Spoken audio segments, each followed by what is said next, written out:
"Who gave you those flowers?" the boss asked, his voice tight with something he didn't bother to name. I looked at him, then at her, and replied without hesitation. "Why? Are you jealous?" She didn't flinch. She didn't even look up. The flowers sat quietly on her desk, tucked between reports and coffee-stained Post-its. Yellow tulips. Fresh. Not the kind you'd buy in a rush at the subway entrance. They were chosen. And that, somehow, mattered. I wasn't supposed to be part of the scene. I was just heading to the printer, not eavesdropping. But the way her hands froze above the keyboard, it made me stop. Something in the silence held weight. Anna had always been distant in a polite kind of way. She wasn't rude. She wasn't warm either. There was a kind of curtain between her and everything else. But that morning, when she let that line slip in response, there was a crack in that curtain.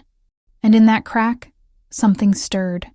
The boss, Leonard, wasn't used to hearing no, especially not wrapped in irony. His jaw tightened as if holding back a reply that would leave a mark. But Anna didn't give him the chance. She stood up, adjusted her blazer like it was armor, and walked out of the room without another word, leaving the flowers behind, leaving him staring, leaving me, there. I didn't follow. I wasn't that kind of man. I've learned that timing matters. That silence is sometimes the most respectful thing you can offer.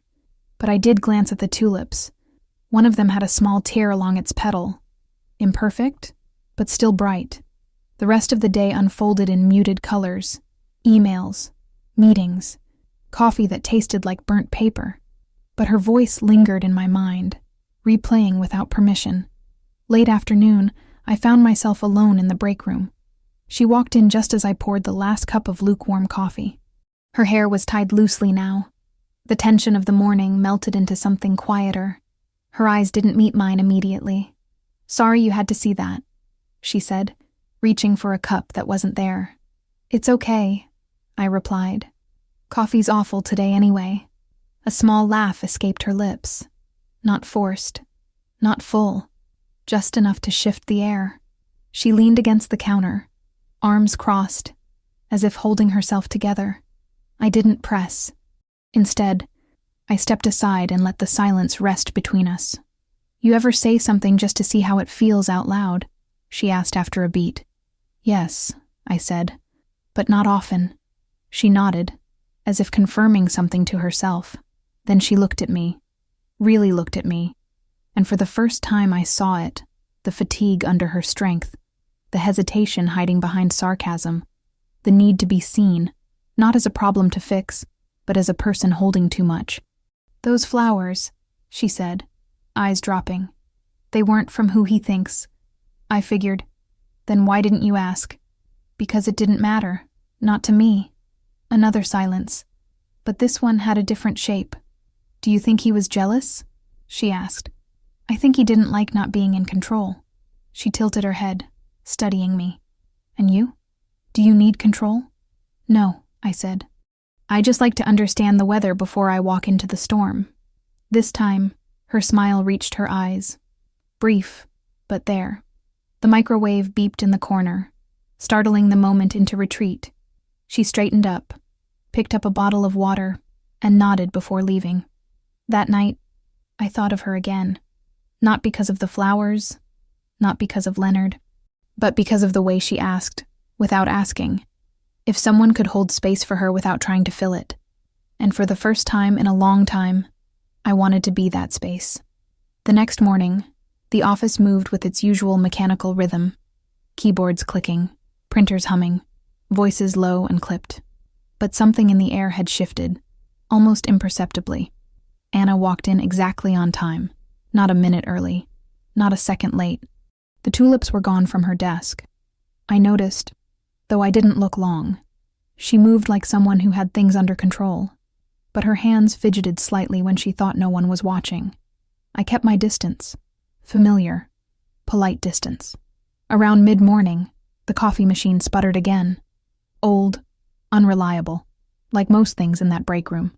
I poured myself a cup anyway, more out of habit than desire. She came in a few minutes later, not noticing me at first. She opened the fridge, stared blankly at nothing, then closed it again. "Looking for something that probably isn't there?" I asked. She didn't jump, just smirked. "That obvious." I shrugged. "It's a fridge. It's never what you want it to be." She leaned on the counter, arms folded. No coffee in hand this time. "I didn't sleep much," she said, unprompted. "Kept thinking about what I said yesterday, about the flowers." "You don't owe me an explanation." "I know," she said. "That's why I wanted to say it." I waited. "They were from my sister," she continued. "She sends them every year. Says I need reminders that someone's still proud of me. That's a good sister. She's annoying. But yeah, she means well." The quiet stretched again. I sipped the coffee. Bitter. She didn't seem to mind it now. Or maybe she just didn't care anymore. "You always this calm?" she asked suddenly. "Most days. That ever get mistaken for not caring?" "Often," she nodded, as if that made a kind of sense she'd been waiting to hear. Then she looked at me. Really looked. Like she was seeing something she hadn't noticed before. "I don't think Leonard meant to come off like that yesterday," she said after a pause. "Maybe not," I replied. "But intent doesn't always erase the impact." Her lips parted like she wanted to argue, then closed again. She didn't push it. She just stood there, quiet, like someone slowly getting used to being understood without having to explain everything. "I used to think being strong meant never letting anyone see you uncertain," she said, voice lower now. "But I'm starting to think maybe strength is letting someone see it anyway. That sounds true. I don't even know why I'm telling you this." "You don't have to know." Another beat passed. She glanced toward the door, then back at me. "You're not trying to fix anything," she said, as if realizing it in real time. "No, I don't think you're broken." The silence that followed didn't feel heavy. It felt intentional. She stepped back, brushed a strand of hair behind her ear. "Anyway," she said, like she needed to break the tension before it turned into something else. "Thanks for the fridge wisdom." "Anytime," I said. "I specialize in useless metaphors." That almost laugh again. Then she was gone, her presence lingering behind, like the last note of a song that hadn't finished. I stood there a while longer, cup in hand, wondering when conversations started to feel like something more, wondering when her voice started to sound like something I didn't want to unhear. There's a particular kind of silence that settles between two people who've shared something unspoken. It's not awkward. It's not loud with what hasn't been said. It's quiet in a way that feels chosen, like both sides agreed not to rush whatever is forming. That's how it began to feel with Anna. We didn't talk much the following day. No long conversations by the coffee machine. No lingering exchanges. Just small glances when we passed each other in the hallway. A subtle nod. A pause that lasted a second too long before either of us looked away. I noticed she started leaving her desk a little later than usual. I noticed because I stayed too. It was Thursday when she left a water bottle on my desk. Not new, just mine. Forgotten in the meeting room earlier. Still, she didn't have to bring it back. She didn't have to add a yellow post-it with a drawn tulip and the words, "Stay hydrated." I didn't smile right away.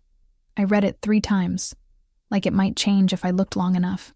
That afternoon, she passed by my desk again, slower than necessary.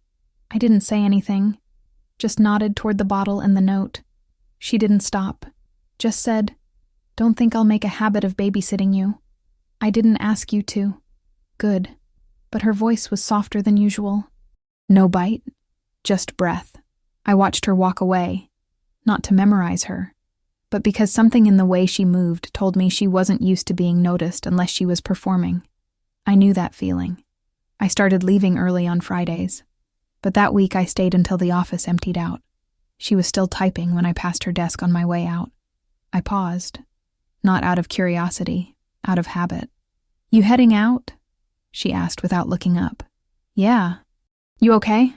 She glanced at her screen, then back at me. "Deadlines. You know how it is. You need anything?" She shook her head. "No, thanks." But as I turned to leave, she added, "It's been a weird week." I turned back. "Yeah, it has." She closed her laptop slowly, like the decision wasn't about the work anymore. Have you ever had people decide who you are before you even speak? She asked. Yes. And what do you do with that? I wait until I can show them who I'm not. She didn't smile, but something in her posture softened. I don't let many people in, she said. I noticed. And yet, here you are. I'm not going anywhere. She looked at me then. Really looked. There was no dramatic music, no sweeping gesture. Just her eyes, tired and curious and afraid all at once. I don't know what this is, she said quietly. You don't have to know. You just have to not run. She didn't answer, but she didn't turn away either. We stood there for a moment longer, in that quiet understanding. Then she picked up her bag. Walk me to the elevator. I did. Neither of us spoke on the way down. The silence said enough. It had been raining all day, the kind of slow, relentless rain that seeps into everything. Your shoes, your mood, your sense of time. By the time the office started to empty, most people had already left in a rush. Umbrellas half opened, heels splashing in puddles, voices echoing with that familiar urgency to escape the end of the week. I stayed behind, not for her, or maybe exactly for her. Sometimes, the line blurred, and I let it. She appeared in the doorway of the lobby just as I was pulling on my jacket. No umbrella, no rush, just that quiet, observant presence she carried like a second skin. Guess I didn't check the weather, she said, nodding toward the downpour outside. I've got one, I offered. She raised an eyebrow. You carry an umbrella. I plan ahead. Well, she said, exhaling. Aren't you full of surprises? I handed it to her without speaking. She hesitated before taking it. You're not coming. I parked close. You take it. For a moment, she didn't move. Then she looked at the rain, looked at me, and shook her head with a sigh. Fine, but only if you walk me to my car first. I didn't argue. The parking lot was nearly empty, the sound of rain loud against the concrete. We walked in silence, sharing the small space under the umbrella. Her shoulder brushed mine more than once, but neither of us adjusted. My mother used to say rain was God's way of slowing us down, she said. Do you believe that? I don't know, but maybe we move too fast. Even when we don't know where we're going. Her voice had that faraway tone again. Not looking for answers, just saying things she hadn't had space to say out loud. When we reached her car, she turned to me, still holding the umbrella between us. Thanks for walking me, she said. You asked. I did. She didn't unlock the door right away. Just stood there. The rain hit the asphalt in steady rhythm, and the lights from the office behind us flickered slightly in the wet air. Do you ever feel like you're one step behind your own life? She asked. Yes, like you're watching it happen, but not really, choosing any of it, all the time. She looked down at the handle of the umbrella, gripping it a little tighter. Her fingers were cold. I used to be decisive, she whispered. I used to know what I wanted. And now I just try not to disappoint anyone. I nodded. I didn't say it was okay. It wasn't. But it was real. And real deserved space. You don't disappoint me, I said quietly. She met my eyes, startled for a second. Then she softened. Not melted. Just let the mask slip a little more. I think I want to be around people who make me feel like that. Then stay around. It wasn't a demand. It wasn't even a request. It was just a door, open if she wanted to walk through it. She gave me back the umbrella then, even though it was still raining. I'll be fine, she said, unlocking the car. I know.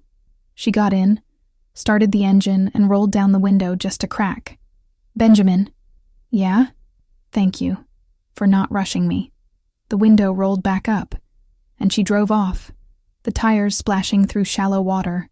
I stood there for a while, the umbrella hanging by my side, soaked but steady. Monday arrived quietly, as if the weekend had barely happened.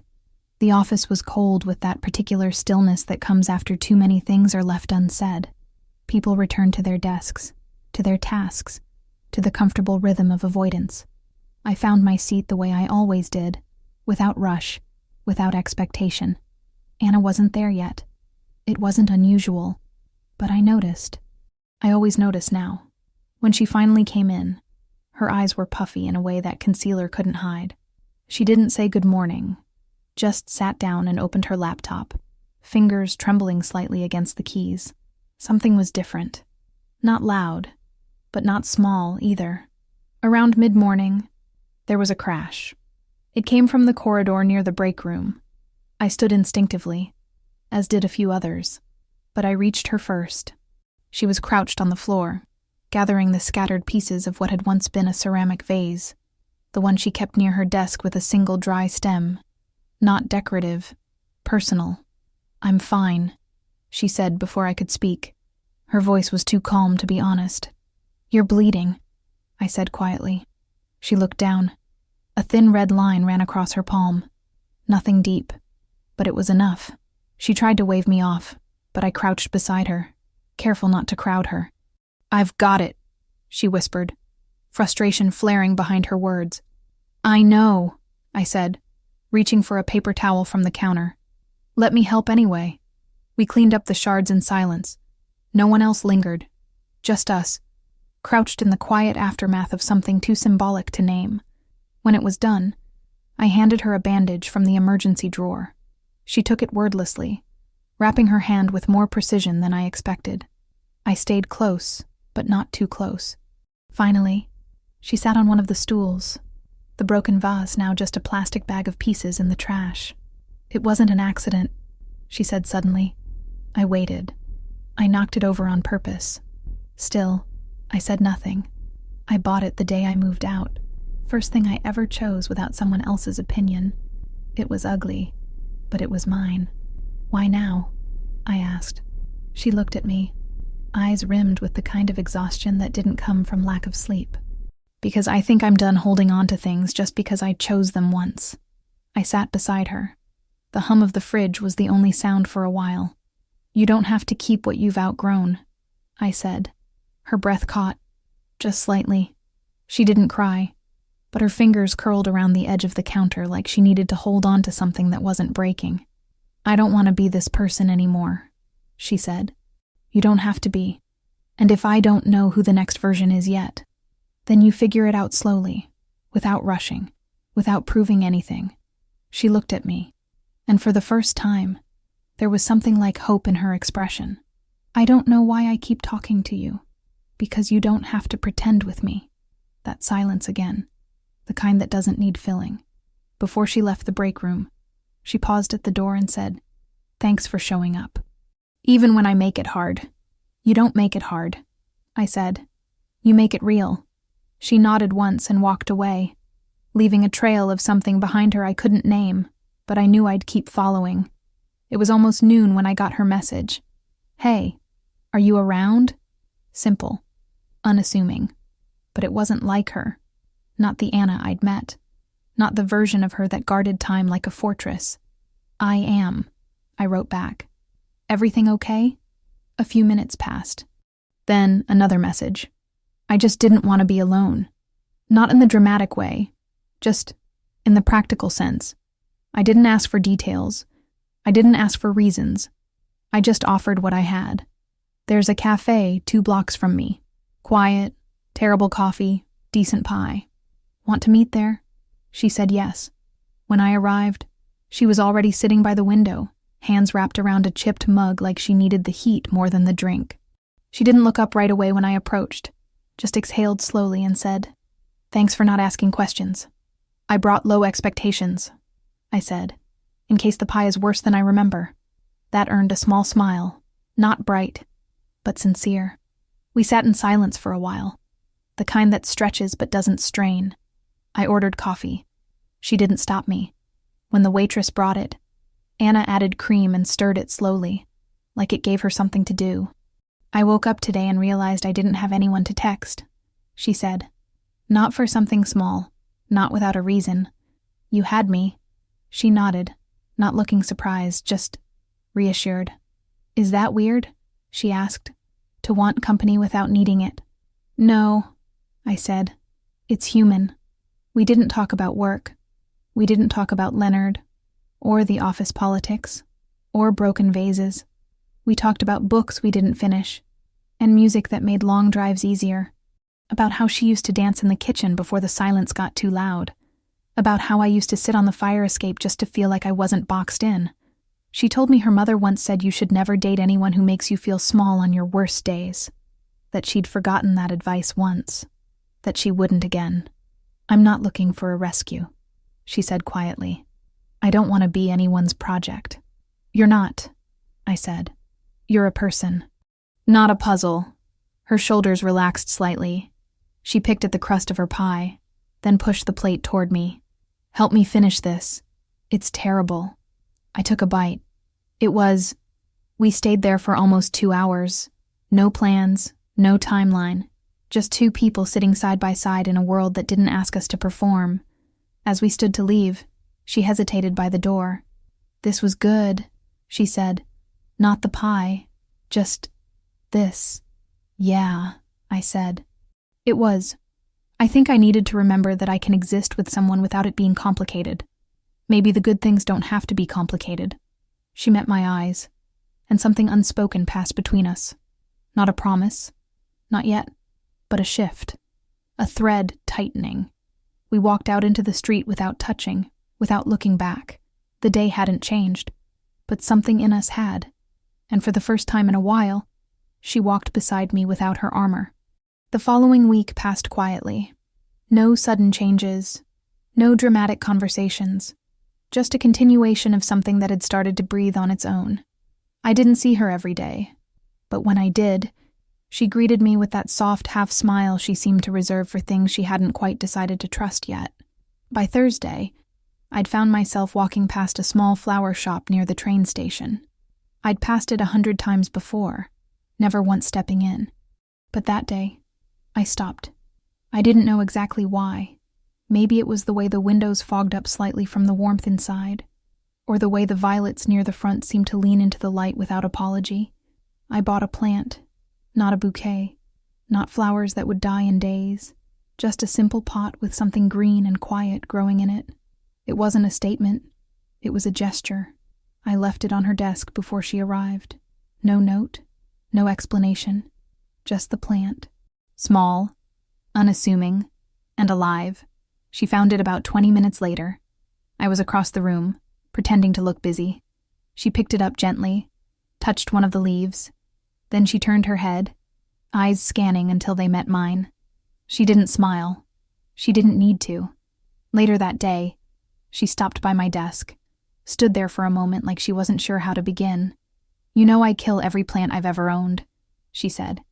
"Then this one will be your first survivor." She looked at it again, cradled in her hands. "Why?"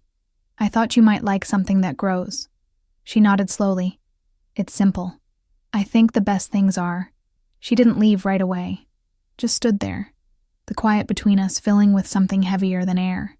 "I've been thinking a lot lately," she said, "about how I've spent so much time trying to be okay on my own, that I forgot what it feels like to be gently included." I said nothing. Sometimes presence speaks louder than answers. "It's easier to protect yourself when you assume no one's staying," she added. "Harder to believe it when someone does." I kept my eyes on hers. "I'm not leaving. I don't need saving. I didn't offer that. And if I let you stay, and I fall apart a little more before I get better, then I'll be here for that too." Her mouth opened slightly, like she wanted to argue, to test the solidity of my words. But she didn't. Instead, she looked down at the plant and said, "I'll try not to kill it. That's all I'm asking." When she walked away, I felt something settle in my chest. Not excitement, not nervousness, something steadier, like a door had been opened without a sound. Later that night, she sent a photo. The plant was on her windowsill now, in the fading light. The message read, "Still alive. So am I." I stared at it longer than I needed to, then typed back, "Keep growing." And I knew she wasn't just talking about the plant. The wind picked up that afternoon, pulling leaves across the pavement like forgotten thoughts. I noticed her jacket was thinner than it should have been for the season. She clutched it closed with one hand as we left the office together, not because she was cold, she wouldn't admit to that, but because she needed something to hold. "I almost didn't come in today," she said as we reached the sidewalk. I looked at her, waiting. Some mornings still feel heavy, like gravity's stronger. Did you stay in bed? No, she said. I just moved slower. Put on makeup I didn't believe in. Talked to my reflection like it was a stranger. We kept walking. No destination, just a rhythm. You don't have to explain, I said after a while. I know, she replied, but I want to. We stopped near a small bench outside a bookstore. She sat down without asking if I would. She already knew I would. There was someone, she said, before all this. Someone who taught me how easy it is to mistake intensity for affection. She didn't look at me when she said it. Her gaze stayed on the people walking past, the way someone watches life from behind a glass. He didn't hit me, she added quickly. People always ask that, like pain only counts if it leaves bruises. I didn't interrupt, but he chipped away at me, quietly, with words, with indifference disguised as silence, with affection that had conditions I didn't realize I was signing up for. I let her speak. She wasn't looking for comfort, just clarity. He made me believe I was difficult, too much, too opinionated, too emotional, so I started editing myself. Small things at first. Laughing softer, pausing before I spoke, choosing safer opinions. She glanced at me then, just once. By the end, I didn't recognize my own voice, and when he left, it was almost a relief. Except then I had to figure out who was left. I nodded. You're not too much. She smiled, small and tired. You don't know that. I know enough. She leaned back against the bench. The air had cooled even more. I took off my jacket and handed it to her. She didn't argue this time, just slipped into it and closed her eyes for a moment. Sometimes I'm afraid to trust what feels easy, she said, because I learned that comfort can come right before the rug gets pulled out. I'm not a rug, I said softly. I'm not a trap. I'm trying to believe that. You don't have to rush. I know, she said, but it feels good to say it to someone who stays quiet long enough for me to hear myself. We sat there until the sky darkened. She didn't ask for reassurance. I didn't offer promises I couldn't keep, but she kept the jacket when we said goodbye, and that was enough. That night, she didn't text, and I didn't expect her to. Some echoes need space to fade before something new can speak. The days began to blend into each other. Meetings, briefings, the hum of the printer, the thud of elevator doors. But underneath the routine, something was shifting. We spoke less in long conversations and more in passing gestures. Her glancing at the plant on her desk when I walked in. Me leaving a cup of tea by her keyboard on colder mornings. Nothing dramatic, just a quiet pattern of noticing. It was a Tuesday when I saw her standing across the street from the office, just outside the small bakery she liked. She was holding a paper bag, probably with one of those too dense muffins she never finished. The light was red, traffic slow. She hadn't seen me yet, and then she did. Her eyes scanned the sidewalk like she was looking for someone she wasn't sure would be there. When they landed on me, she didn't smile immediately. She just paused, frozen, uncertain, and I saw her body shift, as if deciding whether to wave or disappear. I didn't wave. I just stood there, still, present, and in that moment, her shoulders dropped a fraction, like the weight she was carrying loosened. She crossed the street without checking the light again. Her pace was slow but sure. I didn't think you'd be here, she said when she reached me.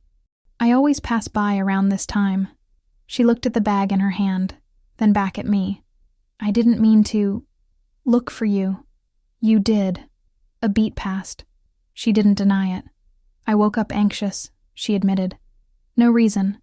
Just that tight feeling in my chest like something's wrong, even when nothing is. I nodded. That's reason enough. She handed me the paper bag. Here. I bought 2. Thought I'd eat them both. Didn't want to. I opened it. The muffin was cranberry orange, the one she always said was almost good. Thanks, I said. She folded her arms across her chest. Less for warmth, more like she was holding herself together.